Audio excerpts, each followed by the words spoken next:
The night was a dark, greasy smear running down the windows of the Coffee Spot diner. Inside, the fluorescent neon light hummed, casting a pale, cold glow over the vinyl booths and the Formica counter. Elara 28 fin.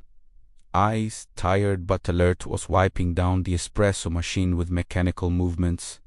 The only sound besides the monotonous hiss of the rainy street. A headache throbbed rhythmically in her temple. In the service basket, nestled between clean towels and sugar packets, slept Milo, a 4-month-old golden retriever puppy. He was a spot of warmth and soft gold in the metallic darkness of the night shift. Ilera's only real comfort. She had rescued him from a dump warehouse, and he, in turn, had rescued the tiny spark of hope inside her. The door opened with a sharp squeal, and the cold air dragged in the smell of rain and old cigars. Detective Roy, Kellen 40, S. Muscular, broad, ruddy face, eyes that didn't blink, walked in. He was off duty, but his leather jacket and arrogant posture screamed authority. He was a toxic presence in the small diner, a regular customer who made the air heavy. Kellen stopped at the counter, his shadow falling over Ilera's face. Coffee. Black, extra strong. Kellen growled, his voice rough as sandpaper. Ilera nodded, not meeting his gaze. She knew the game. Looking directly at Kellen was an invitation to confrontation. She turned and filled a mug. Steam rose, blurring the light. Milo let out a soft whine in his sleep, a tiny sound. Kellen heard it. His gaze moved from her face to the basket. A slow, cruel smile began to twist his lips.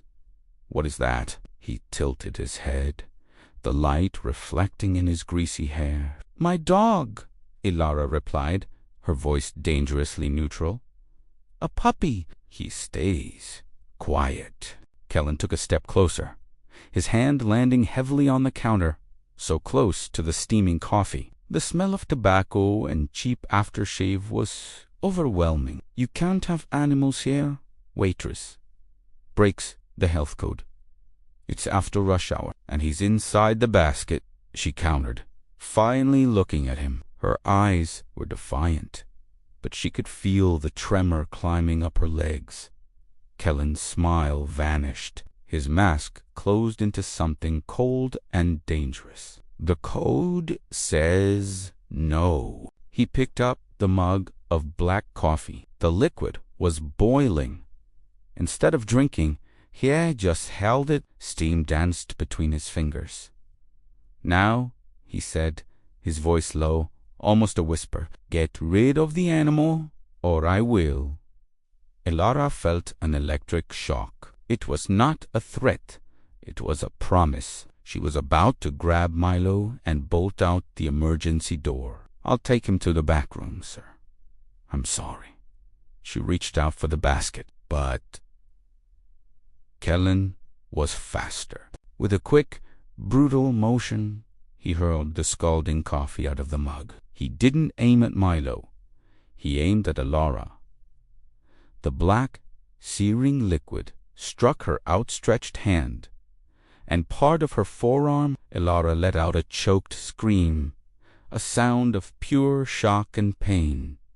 She recoiled, stumbling, her hand whipping away. The coffee dripped, burning the skin in seconds. The basket tipped over with the impact. Milo tumbled onto the tiled floor, awake and terrified, letting out a yelp of pure terror. Kellen laughed, a guttural, dry sound. See, spilt coffee. Now bring me another one. He picked up the empty mug and let it drop to the floor. It clattered and rolled. Ilera stood still, the pain blinding her. Steam rose from her skin. She looked at Kellen, her hatred pure and icy, overriding the physical pain. You... ... You'll pay for that, she managed to whisper. Kellen shrugged, turning towards the door. I am the code. Good night, waitress. And he walked out into the rain, leaving the smell of cigar smoke, the darkness, and the pain. Elara knelt down, ignoring the throbbing agony of the second-degree burn on her skin. She reached for Milo, who was trembling. She picked him up, nestling him into her neck. The dramatic moment was not Elara's tears of pain, but the cold stillness of her resolve. The morning light in the emergency veterinary clinic was cold and unforgiving. Elara's hand was wrapped in thick white bandages, a dull, constant ache, reminding her of the violence of the night before. She wasn't there for herself. She was there for Milo.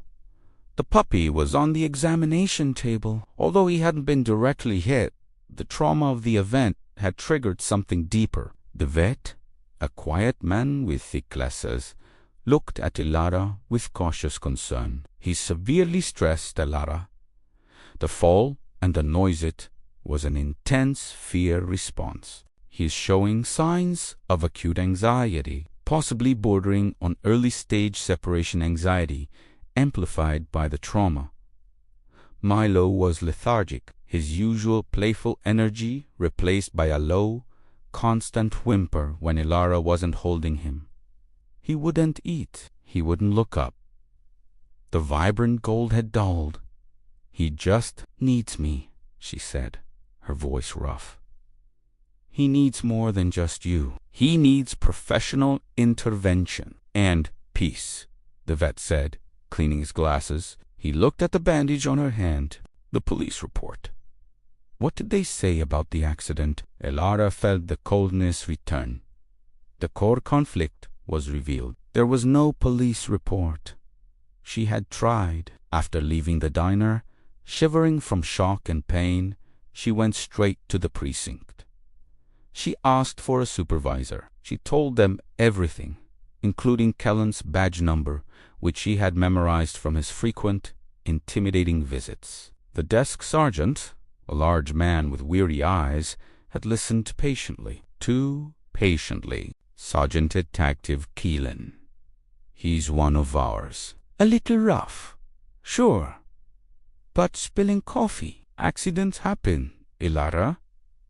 You know how it is. Elara, it wasn't an accident. He aimed for me. He hurt my dog. Sergeant, look. Kellen says you were negligent with the hot equipment. He reported you. It's your word against the decorated detectives. Who do you think the captain's going to believe?" The brutality wasn't just Kellen's initial act, but the systemic injustice that followed. The threat was Kellen's untouchable status. Elara left the precinct with a sense of suffocating helplessness. The incident was not just dismissed, it was inverted. She was now the one who could potentially face trouble for creating a dangerous environment. Now, sitting in the clinic, she watched Milo tremble. The vet gave her a small bottle of calming drops and instructions. "Keep him safe, Elara. Keep him away from loud noises, and get that hand looked at properly." Elara paid with the few crumpled bills she had, the medical costs already a mountain. She knew she couldn't return to the coffee spot. Kellen had ensured that she was jobless, injured, and her only family was traumatized. Back in her cramped basement apartment, the air was thick with desperation. She sat on the worn couch, holding Milo tightly. The rain outside was now a dull drumming. A knock at the door. Sharp. Unnerving. She held her breath. She looked through the peephole. It was a man in a crisp blue uniform, but not the deep navy of the police. It was a firefighter's uniform. Jack Riley, 30s. Tall, strong frame, eyes of intense focus beneath a shock of sandy hair. He held a small, charred, cardboard box. Elara opened the door a crack. Jack. Elara, I'm Jack Riley. Station 3. The vet called us. They said you might need help with a scared animal. We have a rescue dog team. He didn't mention Kellan or the burns. He simply offered help, a thin, unexpected thread of light in her overwhelming darkness. Jack knelt down slowly, keeping his body low, showing no threat. Milo, surprisingly, didn't whimper. He watched Jack with large, cautious eyes. "Hey, buddy," Jack said softly. "It's okay." He carefully opened the box. Inside was a small, scorched fire hydrant toy. "This is from our training office. Smells like smoke, but it's tough. Something to chew on." Elara watched the quiet, focused way Jack handled the dog. This was the first time she felt someone was seeing her pain and not Kellan's badge. "Thank you," she managed. "Anytime, we look out for each other, especially those who can't talk." Jack stood up, his height filling the doorway. "If Kellan comes near you again, you call me, not the precinct." "Got it." The casual mention of Kellan shattered the veneer of simple help. Jackie knew the conflict was not just between Elara and Kellan. It was starting to become a battle between integrity and corruption. Jack returned 2 days later, not in his uniform, but in faded jeans and a dark hoodie. He brought a bag of specialized puppy food and a small, quiet determination. He sat on the floor, ignoring the damp smell of the basement, and let Milo slowly, cautiously explore his presence. "Kellan's been trying to push me off this," Jack said, his voice a low rumble. "He doesn't like fire. Talking to his witnesses." Elara stared. "He knows you're helping me. He knows I'm here," Jack looked up, his eyes serious. "I pulled this file. Kellan's dirty, not just a bully. He's connected to the syndicate fire insurance fraud. They were burning down businesses for payouts. He was running interference for the arsonists." Elara felt the room tilt. This was not about spilled coffee or a dog. This was the big revelation. The coffee spot. "I heard the owner was having trouble with the mortgage. Kellan was leaning on him, demanding bribes. When the owner refused, Kellan threatened to burn the place down. My team was on one of those calls last month. A whole block of warehouses went up. We found evidence of accelerant use that vanished before the official police report." Jack reached into his pocket and pulled out a small, encrypted USB drive. It looked innocuous, a simple piece of plastic. "This is the twist," Jack continued, his gaze locking onto hers. "Kellan didn't just spill coffee on you. He wanted you out, but not permanently. He wanted to intimidate you into silence because of something you might have seen." "Seen what?" Elara whispered, the terror now mixed with a chilling clarity. "A few nights before the incident, I was on my break. I saw Kellan meet a man in a black van behind the diner. They were arguing. The man was passing him a small package, a data stick maybe. Kellan was furious, shouting about loose ends." Jack paused, letting the weight of the information settle. "He knew you were there, saw him, and that you were the quiet observer. Spilling the coffee, humiliating UIT wasn't just cruelty, it was a clearance operation. He wanted you to fear him, quit, and disappear, so you couldn't testify or recall what you saw." Elara's mind raced back. She had been taking out the trash. "The black van!" Kellan's angry, flushed face under the street lamp. She hadn't thought anything of it then. Now, it was a piece of explosive evidence. Jack held out the USB. "I didn't manage to copy the contents of Kellan's laptop, but I copied a list of his recent communications, encrypted text files, and a few blurred security camera snippets from an intersection near one of the arson sites." He placed the drive into her hand. The plastic was warm against her bandaged skin. "Why me?" Why not take this to the captain? A bitter laugh escaped Jack. My captain. He's Kellen's golf partner. Kellen's tentacles run deep in the precinct. The fire department were outside their direct chain of command, but they can still bury me if I try to report it officially. I've been fighting this for months. I need someone outside the system, someone he won't expect. Jack's intense focus never wavered. You're the perfect witness. The victim? The underdog. No one will suspect you're doing the actual legwork. I need you to find someone trustworthy, outside of the city's jurisdiction, who can decrypt these files and use them.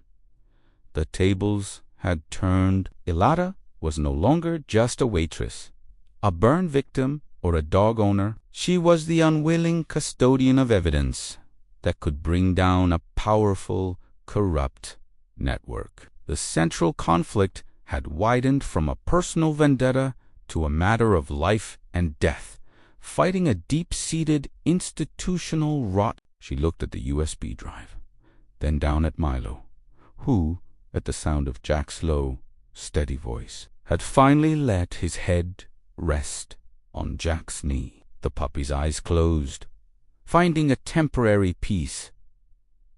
Ilara's resolve hardened, cold as the basement floor. Kellen hadn't just taken her job and hurt her dog. He had exposed her to a monster and then protected himself with the law. Who do I find? She asked, her voice steady. A reporter, an old mentor of mine. He's in a nearby state, running an investigative blog. I'll give you his contact. You'll have to disappear for a few days. Use the emergency funds I wired to you. Keep Milo close. Trust no one else. Jack stood up his large frame, casting a brief, reassuring shadow. We save the innocent Ilara. That's what we do. He walked to the door, paused, and looked back at her, his expression a mixture of caution and belief.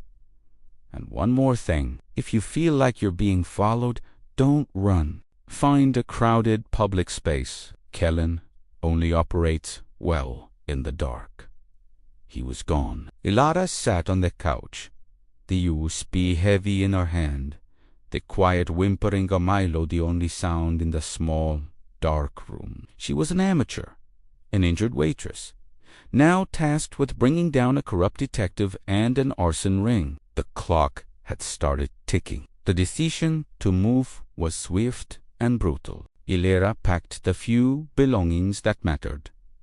A worn photograph of her mother, 3 changes of clothes, and the critical item, a small canvas bag containing the USB drive and Milo's favorite scorched fire hydrant toy. The emergency funds Jack had wired were enough for a bus ticket out of the city and a cheap motel room in the neighboring state. She wrapped Milo tightly in a blanket, his head poking out, eyes wide and anxious. He was still jumpy, but the constant presence of Ilara and the scent of Jack's visits seemed to have established a fragile baseline of trust. The bus station was a maze of fluorescent lights and hurried departures, exactly the kind of public space Jack had recommended. Ilara moved through the crowds, her bandaged hand tucked into her pocket, holding the USB drive like a grenade pin. The journey was long and agonizingly slow. Every time the bus paused at a rest stop, Ilara scanned the parking lot, certain she would see a familiar, bulky figure in a leather jacket. Her paranoia was a physical weight. Upon arrival in the sterile, anonymous outskirts of New City, Ilara took a taxi straight to the meeting point, a quiet, independent bookstore named The Quills. Jack's contact, Marcus Cole, 60 SE sharp, intense eyes, perpetually rumpled suit, ran his investigative blog from a small office above the shop. Marcus was everything. Kellen was not. Small, meticulous, and emitting a fierce intellectual heat. He greeted her with a handshake that was surprisingly firm. Marcus Jack sent me the details. He said, "You have fire, not in your blood, but in your hands." Elara handed him the USB drive without hesitation. "It's communications, files, proof that Kellen is tied to arson and insurance fraud." Marcus immediately plugged the drive into his dedicated security laptop. The room was dark, lit only by the glare of the screen and a desk lamp. The silence was broken only by the rapid clacking of the keyboard. Milo, settled on the floor, watched the man with curiosity. After 10 tense minutes, Marcus leaned back, his expression grave. "Marcus, the files are heavily encrypted, military grade. This isn't Kellen's work. He's the muscle. The network is higher up. The communication logs, though, they show Kellen was reporting directly to someone referred to only as the broker.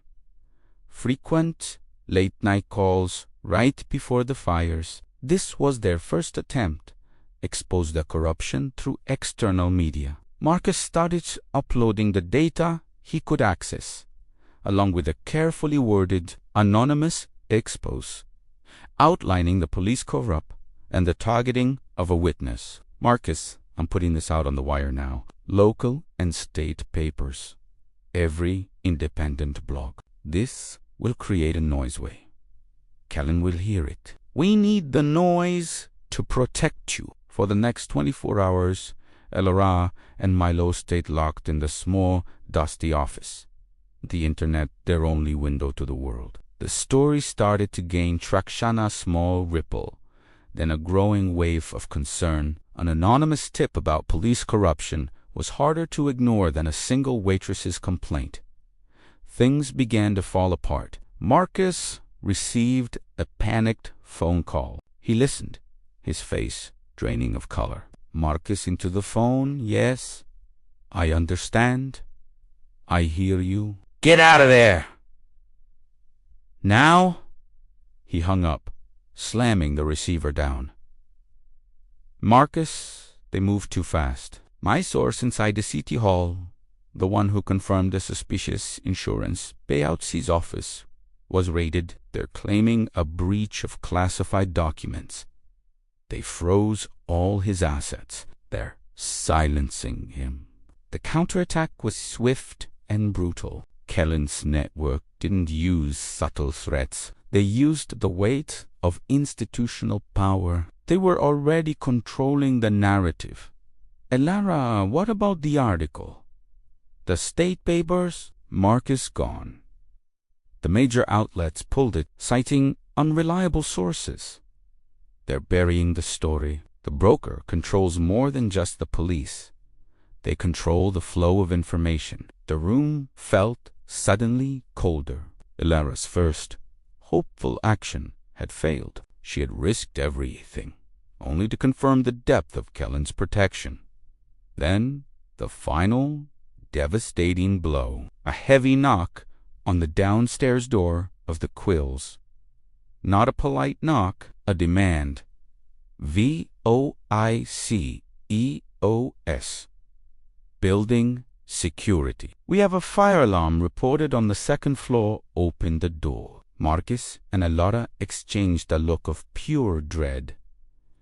There was no fire alarm. This was a direct, immediate threat. Kellen had tracked the data, maybe even the specific IP address. He knew where she was.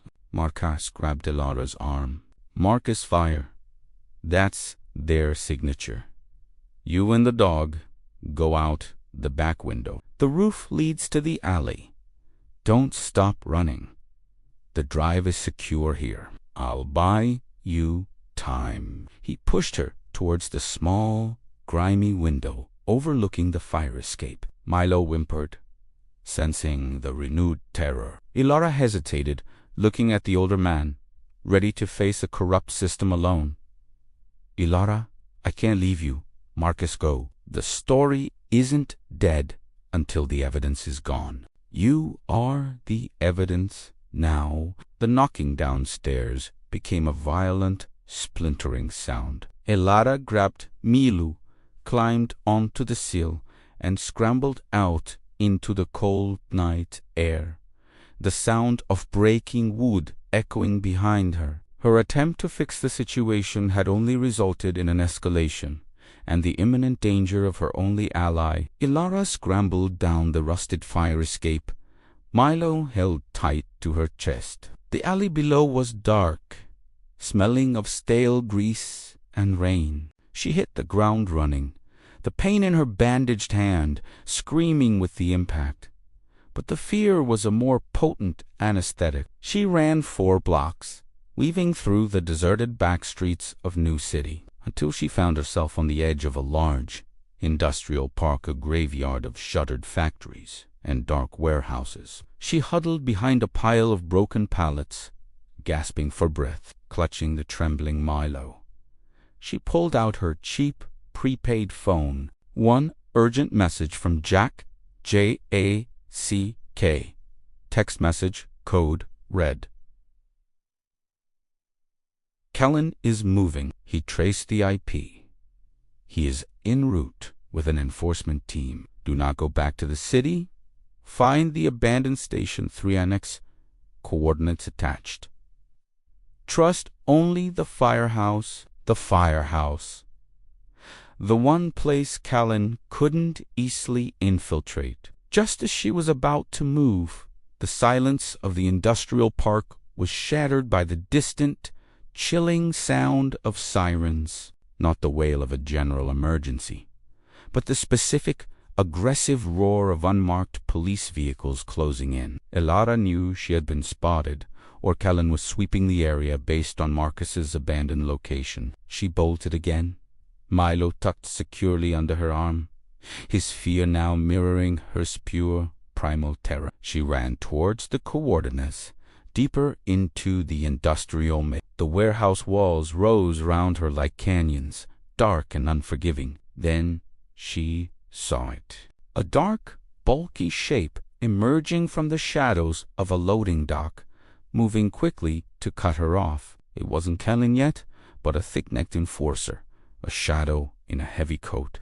The major turning point arrived with a devastating betrayal. Ilara dodged into a narrow gap between 2 colossal air-conditioning units. The air was thick with the smell of metal and ozone. The enforcer was closer now. As she burst out the other side, she collided hard with another figure.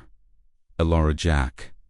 Thank God. It was him, Jack Riley, but not in his familiar jeans. He was wearing an unmarked dark jacket. His face, usually open and focused, was tight and shadowed. He didn't greet her. He didn't offer comfort. Instead, his large, powerful hands clamped onto her arms, his grip bruising. Jack the drive, Ilara? Give it to me now. Ilara froze. Her fear evaporated, replaced by a shock so profound it was Milo, sensing the violent shift in the man's demeanor, started to bark up at Thaddeus, strained sound that quickly devolved into frantic yelping. Ilara, what are you doing? You sent me to Marcus. Jack. Voice low and hard, eyes colder than the night air. You think I sent you to save your puppy. I sent you to flush the data out. Marcus was a loose end I couldn't touch directly. Kellen was getting sloppy. The betrayal was a knife in the back. The help, the warmth, the concern, it had all been a setup. Ilara, the firefighter uniform. The help with Mayo, Jaka, necessary cover. Kellen's people are paranoid about leaks from the police side. They never look at fire. But fire is still part of the city. I am the broker, Ilara. Ilara couldn't breathe. The man who had shown her kindness, who had given her hope, was the architect of the entire network, the person Kellen reported to. He was burning the city for profit, manipulating the systems, and had used her pain as leverage. Kellen's brutality was a problem, Messi. You were to clean a witness. I had to eliminate the risks without drawing attention. I needed the full list of kill outcomes before he became a liability. "You brought me the data. Good girl." He yanked her arm, forcing her bandaged hand open. The pain was blinding, but she fought him, twisting away. Elara never. She threw the canvas bag containing the USB and Milo's toy over a chain-link fence and into an overgrown thicket. Jack roared, a sound of pure, frustrated rage. He slammed Elara against the metal wall of the warehouse. "Jack, you little fool, that was worth more than your life." Milo, released from her grip, hit the concrete and scrambled into the darkness under a parked semi-trailer, his whimpers cutting through the heavy air. The enforcer from the loading dock arrived, panting. Jack turned his fury onto him. J.S.E.K. Find the drive and kill Damot. He left Elara crumpled on the ground, the scent of antiseptic and smoke now inextricably linked to ultimate betrayal. She was alone, in pain, her dog in danger, and the only person she had trusted was the true enemy. This was the darkest moment so far. Elara lay on the concrete, the impact having knocked the air from her lungs. The betrayal by Jack, the broker, was not just intellectual. It was physical, a deep, sickening wound to her soul. All her movements, all her hopes had been orchestrated by the very enemy she was trying to escape. She heard the scrambling of the enforcer near the fence, tearing through the undergrowth, searching for the small canvas bag. She heard the man moving towards the semi-trailer, his heavy boots crushing gravel. "Enforcer OS, come here, you little piece of trash." Milo let out a sharp, terrified yelp, a sound that drove the last reserves of fear and paralysis from Elara. She didn't have the strength to fight Jack, but she had the determination to save Milo. She crawled, ignoring the throbbing agony in her hand and the sharp pain in her ribs. She was low to the ground, moving beneath the truck where Milo was hiding. The flashlight beam of the enforcer swept across the wheels. "Enforcer OS found you." Elara reached under the oily chassis and felt the silk of Milo's fur. She pulled him quickly, silently, towards her, covering his muzzle with a good hand, trying to silence his frantic breathing. Jack appeared silhouetted against the weak industrial lighting, his face a mask of cold fury. "Jack, did you find the drive?" "Enforcer OS, not yet, broker. Just the puppy." "JACK. Get the drive. The girl can wait. She's useless without the data. And the dog leave him. He's a tracker." Kellen was right. He needs to stay alive to bring her back. If she runs, Elara heard the calculation in his voice. Mila was a trap, a lure. Jack saw life only in terms of utility and risk. He thought the dog was an asset to him. Elara and Milo stayed hidden under the semi, the cold metal pressing against her cheek, the smell of diesel overwhelming. She was at her emotional rock bottom. She had failed Marcus. She had failed herself, and she was now a pawn in a game of arson and insurance fraud. There was nowhere to go. She was surrounded by the forces of corruption, and the only savior had been the true villain. She looked at Milo. His eyes were wide, reflecting the distorted warehouse lights. He wasn't trembling now. He was absolutely, terrifyingly still. She started to whisper, her voice cracking. "Elara, I can't do this. Milo, I can't. They're everywhere. The police, the fire department." "I have nothing left." Tears, cold and silent, slid down her temples into the grime. She nearly gave up the option of walking out from under the truck, raising her hands, and accepting whatever fate Jack had planned was seductive in its simplicity. Surrender. But then Milo moved. He didn't lick her face or whine. He performed a simple, profound action. He pressed his warm, small body against her neck and let out a sound. It wasn't a bark of fear nor a whine of pain. It was a low, comforting rumble, a sound she hadn't heard since the incident at the door, the sound of secure attachment. The dog remained central emotionally. He was terrified, abandoned in the dark, but in that moment he was giving her comfort. The realization hit Ilara with a physical force. Jack wanted to use Milo as a lure, believing he had broken the bond, but the bond was not broken. It was the strongest thing left in the world. She was not running for revenge or justice anymore. She was running for Milo's safety. To secure his peace and her own future, she had to defeat Jack. Her breathing steadied. She was still hidden. The enforcer was still frantically searching the thicket for the USB drive. Jack was shouting, moving away towards the perimeter. They were focused on the data, on the physical evidence. Ilara still had the knowledge. She knew the broker's identity. She had to escape, and she had to retrieve the drive. She waited until Jack's shouting was distant. The enforcer was cursing by the fence. Ilara realized she couldn't outrun them, but she could use the terrain. The industrial park was a labyrinth of metal and shadows, the very kind of place Kellen and Jack excelled in. She whispered to Milo, "Ilara, stay! Stay here! Don't move! Not a sound!" She carefully, painfully, extracted herself from under the truck. She moved low, hugging the shadow line of the warehouse wall, crawling towards the chain-link fence. The enforcer's back was to her. She found a large, sharp rock near a broken drain pipe. Her bandaged hand protested fiercely, but her resolve was absolute.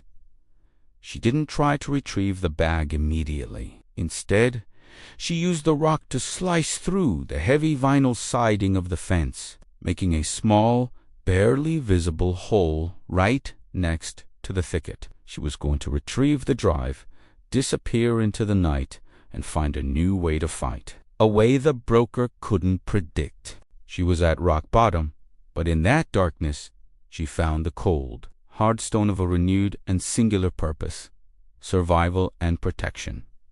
The tears were gone. Only the cold fire of determination remained. The slice in the chain-link fence was agonizingly small, but just big enough. The enforcer was still thrashing through the weeds, oblivious to Ilara's presence 10 feet away. She was operating on pure adrenaline, the chilling revelation of Jack's betrayal having stripped away all excess emotion, leaving only a honed, desperate focus. She moved with the silence of a predator, crawling to the edge of the thicket. She extended a good arm, feeling through the damp, sharp leaves until her fingers brushed the coarse canvas of the small bag. She pulled it gently, centimeter by a careful centimeter, until it was resting on the concrete beside her. The USB drive and Milo's toy were secure. She looked back at the semi-tray. Milo was still under the chassis,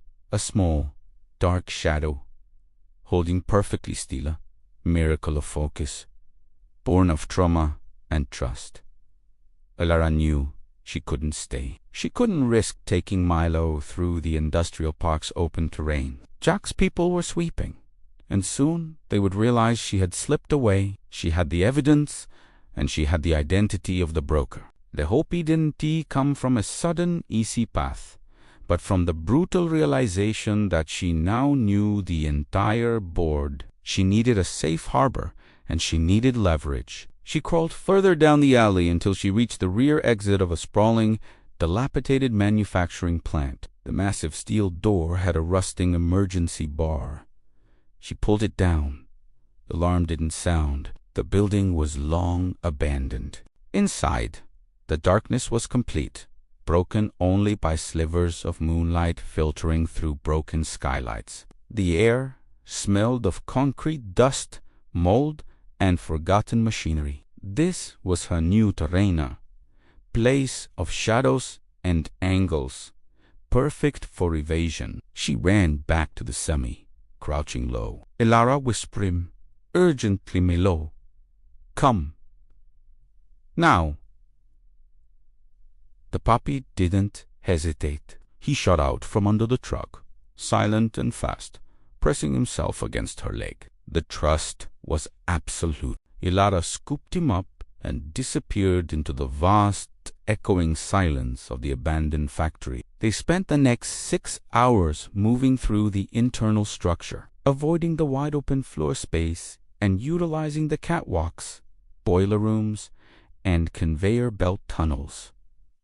Elara didn't sleep. She used the time to study the USB drive on her phone using a borrowed, specialized military app Jack had given her, ironically, to access the files. She found what she needed: the arson target list, a chronological sequence of businesses slated for liquidation via fire, with accompanying insurance projections. The final, largest target was listed simply as Station 3. Full payout. The fire station was the final target. Jack, the broker, planned to burn down his own station to secure the largest insurance payoff, eliminating his entire team in the process. He had used the cover of saving lives to plan their mass murder. Elara's determination returned, white-hot and focused. The knowledge gave her momentum. She had to act immediately. She emerged from the factory just before dawn, finding an old, discarded utility worker's jacket and a hard hat. Disguised, she blended into the few early morning workers heading towards the main transit line. She made one phone call, a risky, quick connection to a national newspaper's anonymous tip line. Not in New City, but in a distant state. She didn't send the data yet. She sent the proof of time-stamped photos of the target list and a single message. Elara, the broker, is Jack Riley. Fire Station 3.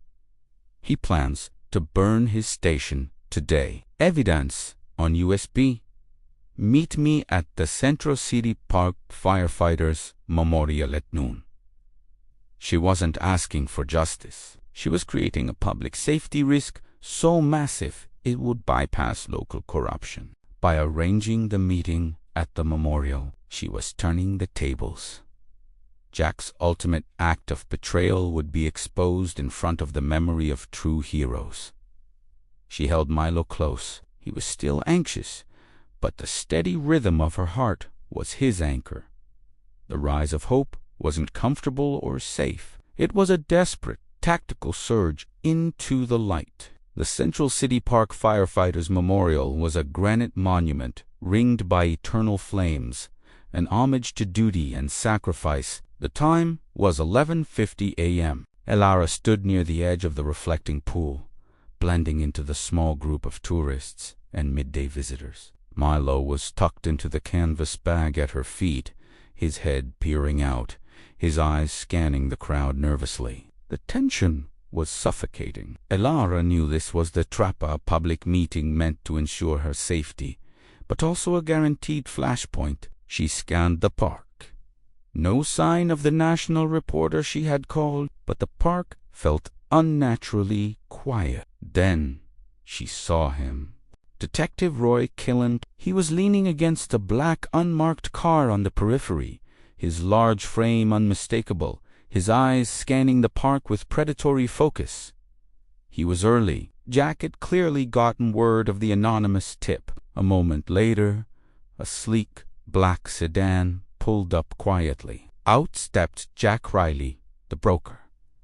He wasn't in uniform. He was in a tailored suit, looking like a powerful businessman, his face utterly calm. He was here to intercept the exchange, secure the data, and eliminate the witness. The climax had begun. Jack spotted Elara and started walking towards her, a fixed, dangerous smile on his face. He moved with a firefighter's speed and efficiency. Jack, Elara, You're smarter than I gave you credit for. You called for help. Good. Now, let's end this little game. Ted, drive, please. Ilara's voice steady. Despite the tremor in her hands, it's not a game, Jack. It's a list of murders, yours. Kellen started moving, cutting off Ilara's escape route towards the main road. She was boxed in between the two men and the reflective pool. Jack reached her. He didn't raise his voice, he whispered, his breath cold. Jack, you should have run. Now you've complicated the insurance claim. Give me the drive, and I'll make sure the dog gets a nice home. You might even survive the fall.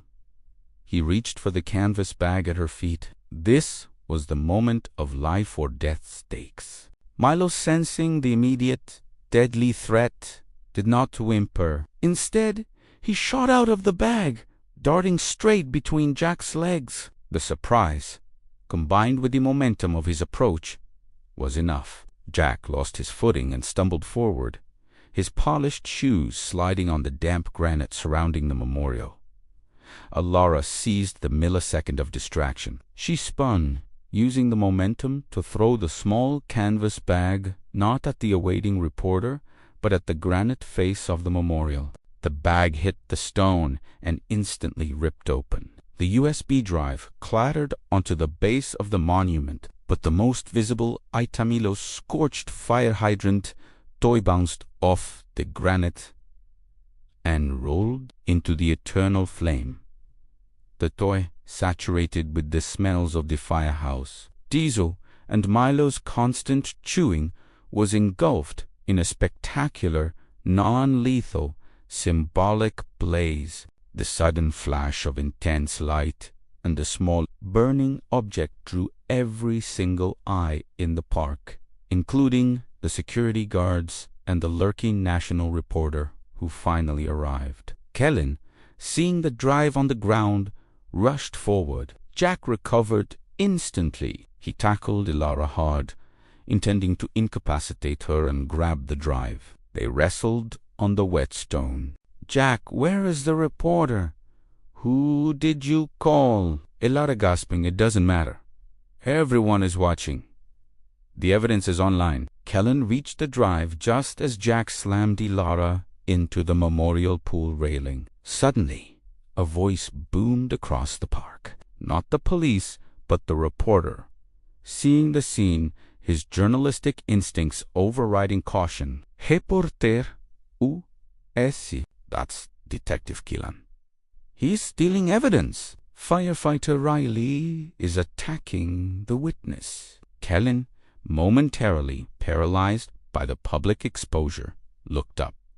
He was caught red-handed. The sirens of actual, legitimate police officers, drawn by the commotion and the anonymous tip, were closing in fast. In a last desperate act, Jack threw Ilara over the railing into the shallow, frigid water of the reflecting pool. He tried to grab the USB drive from Keelan, but Keelan, seeing his chance to save himself, pocketed the drive and turned to run towards his unmarked car. Jack, now desperate and exposed, saw the approaching police cars. He looked at the memorial, at the small, burning Toitha symbol of his true intentions, and realized his whole operation had collapsed. He turned and fled into the pedestrian tunnels beneath the park. Ilara surfaced from the cold water, soaked but unhurt. She looked up just as two uniformed officers tackled Kellen by the black sedan.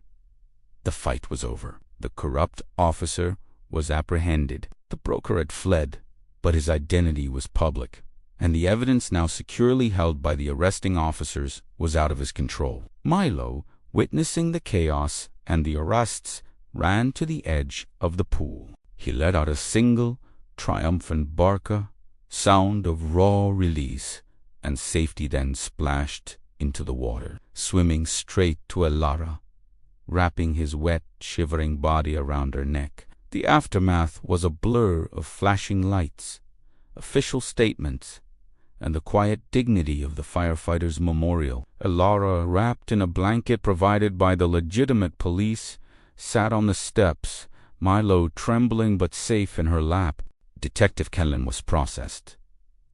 The USB drive recovered, and the evidence, including the full arson target list, immediately forwarded to a federal task force, safely beyond the reach of local corruption. The exposure of the powerful broker, Jack Riley, led to an unprecedented internal investigation into the city's insurance sector and municipal departments. Elara gave a full statement, detailing everything: the initial attack at the diner, the systematic cover-up, the infiltration by Jack, and the final brutal confrontation. She was a witness, a victim, and now a hero who had brought down two powerful, toxic forces. The national reporter ensured Marcus Cole, the investigative journalist who had risked everything, was exonerated. Marcus would now lead the external reporting on the scandal,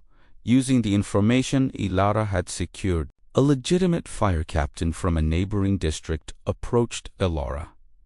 He was a kind, weary man. Captain Jack Riley, the broker. He's gone, but he won't get far. We'll find him. I want you to know, Elara, the men at Station 3, you saved their lives. They had no idea he was planning to burn the place down. Thank you. He extended a hand. He saw her pain, the bandages, the exhaustion, and the resolute look in her eyes. He saw the dog, Gum and Safi. The true resolution was personal. Weeks later, Elara stood in the warm light of her new, small apartment, clean, safe, and facing the sun. The burn scars on her hand were fading, pink reminders of the violence she had survived. Milo was not only recovered, but thriving. He was a larger, sturdier dog now, his coat gleaming, his temperament restored to golden retriever joy. His anxiety was replaced by unshakable confidence, rooted in the certainty that Elara was his protector, and he, in turn, was her loyal heart. The silence in the apartment was a healing quiet, not the tense silence of fear. The only remaining symbol of the nightmare was the scorched fire hydrant toy, now resting on her bedside table. It was a trophy of survival, a monument to the moment the little dog fought back. She had secured a new job at a small library, a place of peace and knowledge, far from the toxic glare of the diner. She was healing, not just from the burn, but from the fear. Elara sat on the floor, Milo's heavy head resting in her lap. She ran her fingers through his thick fur. The bond between them had not just endured the fire. It had forged a weapon that extinguished it. She had found the strength she never knew she possessed, and Milo had been the anchor that kept her from floating away into the dark. She closed her eyes, feeling the slow, rhythmic breathing of the dog she had saved, and who, ultimately, had saved her. Sometimes, the smallest sparks of courage, ignited by love and loyalty, are all it takes to burn away the deepest corruption. If stories that prove the resilience of the human and canine heart speak to a truth deep within you, know that the narrative of hope is always ongoing. There are always more battles to fight and more light to be found.